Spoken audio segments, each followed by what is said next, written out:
This podcast contains discussions of coercive control, emotional abuse, trauma, and post-separation abuse. Listener discretion is advised. Hi, and welcome back to After the Quiet. This is episode 95.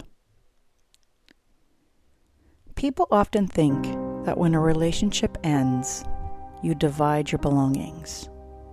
You pack your boxes, you move on. But when coercive control is involved, even packing your own things can become another way to exercise power.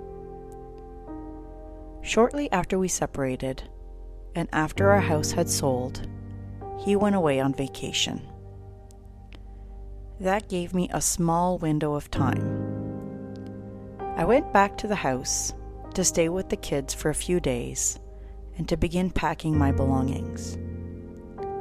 At least, the belongings I thought I still had.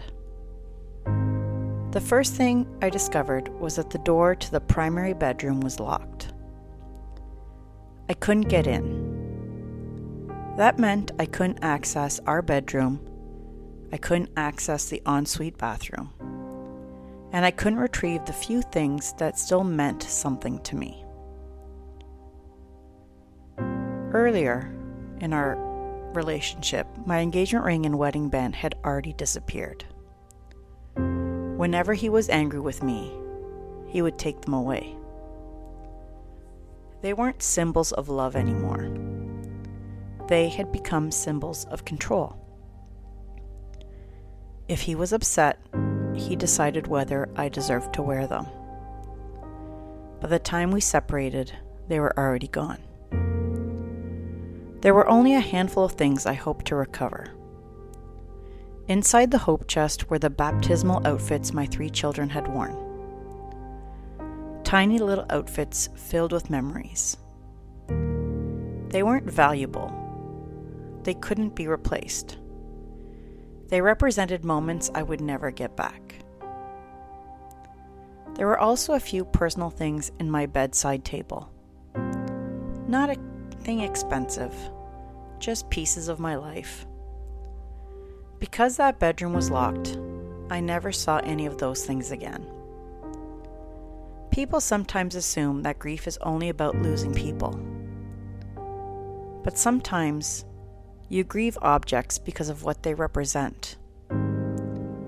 A baby's baptismal gown isn't just fabric. It's a memory. A hope chest isn't just furniture. It's years of your family's story. Those weren't just possessions. They were pieces of my motherhood. While I was there, I rented a storage pod so I could begin moving what belonged to me. I walked through the house looking for things to pack. But there really wasn't much. Most of what I loaded into that pod were bins of personal memorabilia that had been stored in the basement. Old keepsakes, photographs, childhood memories. I wasn't about to remove furniture. He was still living in the house until closing. And we had talked. Or at least I believed we had. We had agreed that I would come back before closing and collect the smaller household items. Kitchen supplies, everyday things. The things you need to actually start over. At that point, I was still incredibly naive. I believed his word. When I returned before closing, there was nothing. Nothing. The cupboards had been emptied. The household items were gone. The things we agreed I could have had disappeared. We had been married for almost 16 years. We had lived in 5 different homes together. We had built a life. And in the end, what I walked away with was astonishingly little. A couch, 2 beds, 2 dressers, a console table, 1 television without a remote, and another television that didn't even work. That was it. 16 years reduced to that. I remember people trying to comfort me. You'll rebuild. At the time, those words were hard to hear, because rebuilding sounded exhausting. I didn't want to rebuild. I wanted my life back. But looking back now, they were right. Not because replacing furniture is easy, but because furniture can be replaced. Peace cannot. What surprises me most when I think back to those few days isn't actually what I lost. It's what happened to my body. While I was at the house with the kids, things actually felt normal. We played board games, we laughed, I packed lunches, I even drove my oldest son to school before he left on an overnight class trip. For a few moments, it almost felt like life before everything fell apart. But trauma has a way of catching up with you. When I returned to my mother's house, my body completely shut down. I was so sick. The nausea was overwhelming. My entire body ached. I couldn't relax. I was exhausted in a way that sleep couldn't fix. I lived in a constant state of panic. At the time, I didn't fully understand what was happening. Today I do. My nervous system had been in survival mode for years. Being back inside that house, walking those hallways, sleeping in those rooms, even without him there, my body remembered. Long before my mind could process it, my body knew I wasn't safe. That's something people don't often talk about when they talk about abuse. The effects don't end the day you leave. Trauma lives in the body.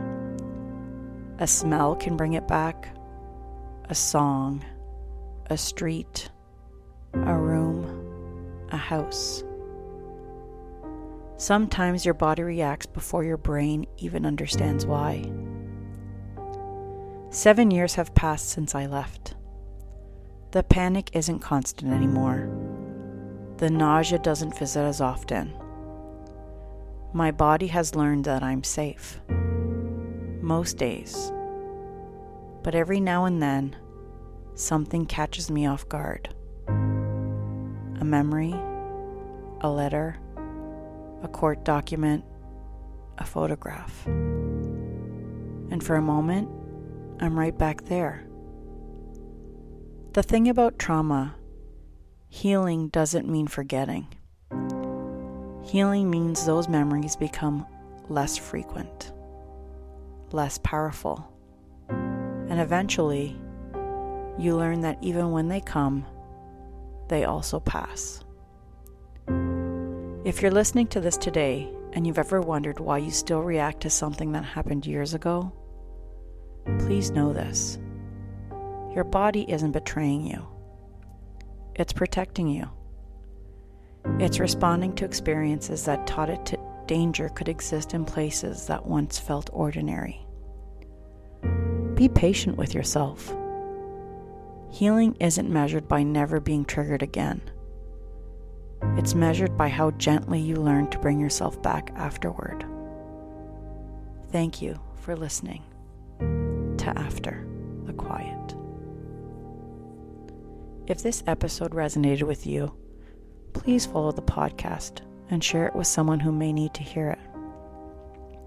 Because sometimes the things we lose aren't the hardest part. Sometimes it's teaching our bodies to finally believe we're safe again.